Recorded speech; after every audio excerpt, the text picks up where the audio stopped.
नमस्कार, मेरा नाम है नवीन कुमार नंदन।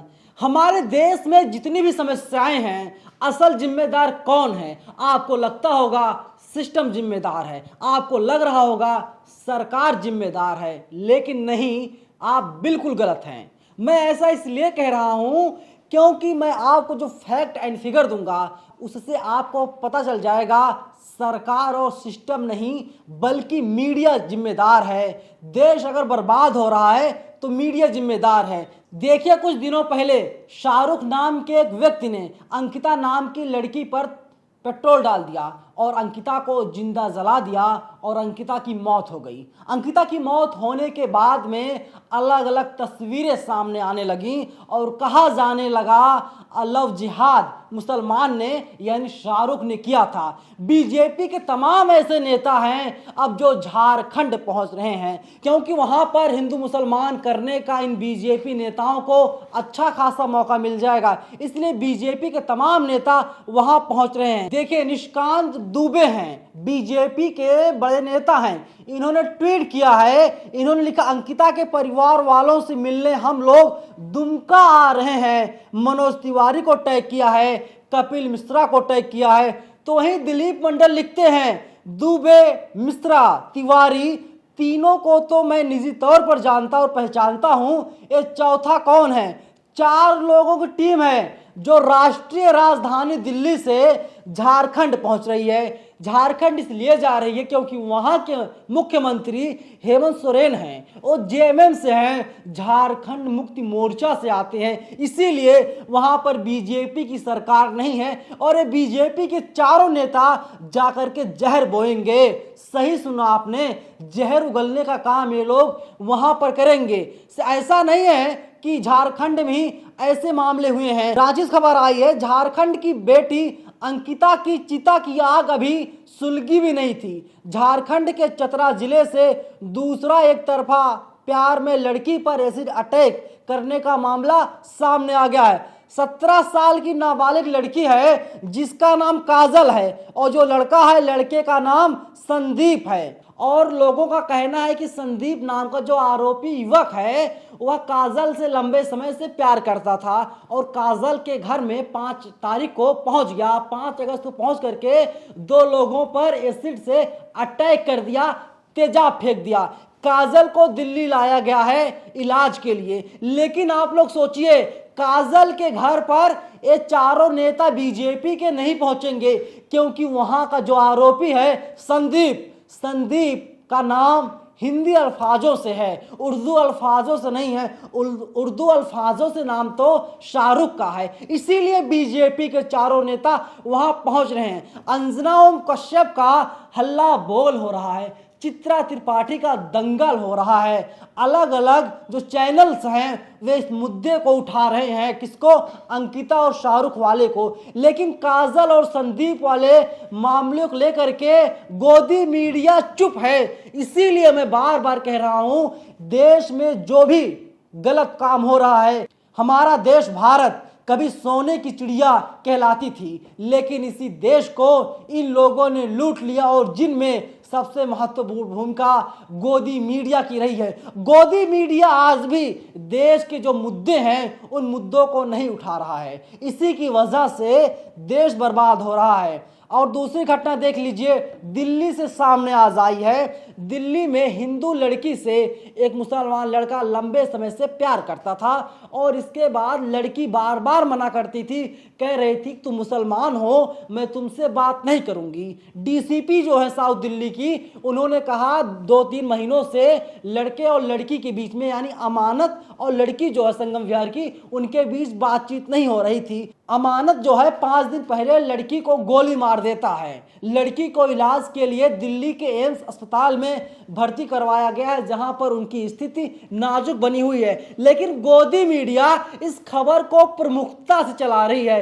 रिपब्लिक टीवी जैसा चैनल पूरे आधे घंटे का शो बना रहा है। लेकिन जो घटना मध्य प्रदेश के खंडवा में हुई, वहां पर पीड़िता भी जो है हिंदू है, आरोपी जो है वो हिंदू है। वहां पर बीजेपी वाले बोलने के लिए तैयार नहीं हैं। जो झारखंड के चतरा में घटना हुई, वहां पर भी उस मामले में गोदी मीडिया बोलने के लिए तैयार नहीं है। इसीलिए तैयार नहीं, वहां पर दोनों लोग तो जो है हिंदू हैं। जहां पर हिंदू मुसलमान करवाना होता है तहां पर ये लोग जाते हैं। देखिए, अगर कहीं पर कोई पीड़ित जो है मुसलमान है और जो आरोपी हिंदू है, वहां पर भी ना तो गोदी मीडिया वाले बोलेंगे, ना तो बीजेपी के नेता बोलेंगे। लेकिन जहां पर आरोपी मुसलमान होगा और पीड़ित हिंदू, वो किसी भी जात से हो, दलित हो, ओबीसी हो या जनरल हो, वहां पर बीजेपी वाले वोट बैंक साधने के लिए बोलने लगते हैं। बीजेपी का एक कर्मकांडी नेता है, उनका नाम है सुब्रमण्यम स्वामी। ये तो साहब कहते बाबा साहब ब्राह्मण थे। जब दलितों का वोट लेने की बारी आती है तो बाबा साहब को ये लोग ब्राह्मण तक बता देते हैं। लेकिन एक खबर आप समझिए ना कि किस तरीके से हिंदू मुसलमान हमारे भारत में करवाया जाता है। लेकिन जो दूसरी खबर मैं आपको बताने जा रहा हूं, एक खबर बहुत महत्वपूर्ण है। और एक खबर इतनी महत्वपूर्ण है कि सरकार को, भारत सरकार को अगर सर में आ जाए तो भारत सरकार के तमाम मंत्री, तमाम विधायक, तमाम सांसद आज इस्तीफा दे देंगे। देखिए, एक अखबार में खबर छपी है, पुर्तगाल, भारतीय गर्भवती की बिना इलाज के मौत, स्वास्थ्य मंत्री को देना पड़ा इस्तीफा। लिस्बन के सबसे बड़े अस्पताल ने मरीज को लौटा दिया था। एक अस्पताल से लौटाया गया था और दूसरे अस्पताल में ले जाया जा रहा था। लेकिन जो गर्भवती महिला थी, जो भारत की रहने वाली थी मूलतः, उसकी मौत हो गई। इसके बाद वहां की स्वास्थ्य मंत्री ने इस्तीफा दे दिया।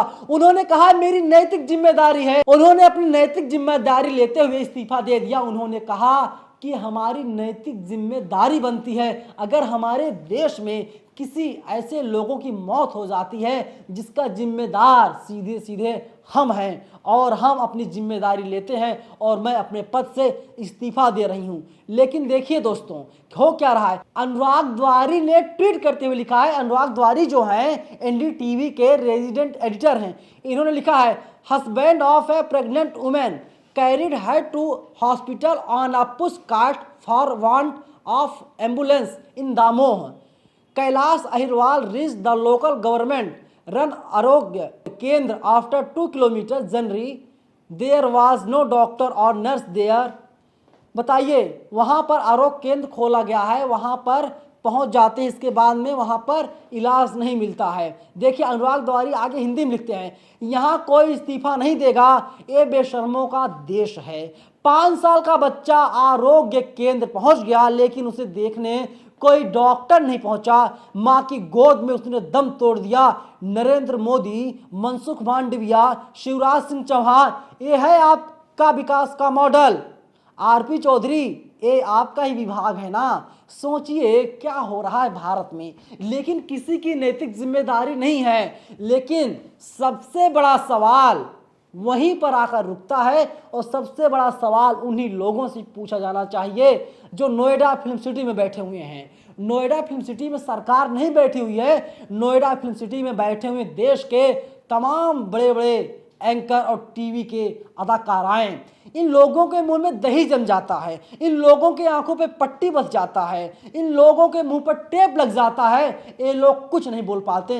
अगर ये लोग आवाज उठाएं, अगर ये लोग इस पर डिबेट करवाएं, मैं दावे के साथ कह सकता हूं, भारत की स्थिति बदल जाएगी। 25वां घंटा नहीं लगेगा कि देश की जनता सड़कों पर उतर जाएगी, और हाल वही होगा जो हाल श्रीलंका का हुआ था। श्रीलंका की जनता ने क्या किया था आपने देखा ही होगा। वहां की जनता ने राष्ट्रपति भवन को घेर लिया था, वहां की जनता ने प्रधानमंत्री कार्यालय घेर लिया था। तमाम बड़े बड़े नेता जो थे, उन लोगों को अपने घर को छोड़कर जाना पड़ा। क्यों जाना पड़ा? इसीलिए वहां की जनता सड़कों पर आ गई थी। लेकिन भारत की जो मीडिया है ये अपना काम नहीं कर रही है। National Dastak, India international news जैसे संस्थान हैं जो सच को सामने लाते हैं और सच्चाई से आपको रूबरू करवाने का काम हम लोग लगातार कर रहे हैं। लेकिन गोदी मीडिया है वो मोदी के गोद में, सरकार के गोद में बैठ करके मलाई खाने काम कर रही है। अभी आपने देखा होगा, मैंने पिछले हफ्ते एक रिपोर्ट की थी। ये रिपोर्ट मैंने किया था देश के सबसे बड़े अस्पताल दिल्ली एम्स से। दिल्ली एम्स के बाहर जब मैं पहुंचा था गेट नंबर 1 पर, वहां पर मैंने अपनी आंखों से देखा लोग परेशान हैं। लोग कह रहे हैं सरकार को कोई ना कोई व्यवस्था करनी चाहिए। उन लोगों को जो नंबर मिल रहा है, अपॉइंटमेंट मिल रहा है 6 महीने के बाद, सोचिए जिस देश के अस्पताल में 6 महीने बाद की तारीख मिलती है, 6 महीने बाद आइएगा हम आपका इलाज कर देंगे। सोचिए उस देश का भला होगा या उस देश का सत्यानाश होगा। लेकिन गोदी मीडिया जो है साहब, गोदी मीडिया इस पर बात करने के लिए तैयार नहीं है। हम लोग लगातार आप लोगों के मुद्दे को उठा रहे हैं, आप लोगों को जागरूक करने का काम कर रहे हैं, लेकिन गोदी मीडिया जो सबसे ज़्यादा जिम्मेदार है, दोबारा सुन लीजिए, तिबारा सुन लीजिए, अगर टीवी मीडिया ईमानदारी से अपना काम करने लगे तो देश की जितनी समस्याएं हैं ना साहब, सारी समस्याएं एक हफ्ते के भीतर खत्म हो जाएंगी। एम्स के बाहर जिन लोगों को 6 महीने बाद इलाज का डेट मिलता है ना, उन लोगों का इलाज अगले दिन किया जाएगा। देश में तमाम अस्पताल बनाए जाएंगे एम्स की तर्ज पे, लेकिन यहाँ पर सिर्फ बयानबाजी होती है। बाप अपने बेटे के लाश को लेकर के एम्बुलेंस के अभाव में 25 किलोमीटर दूर जाता है।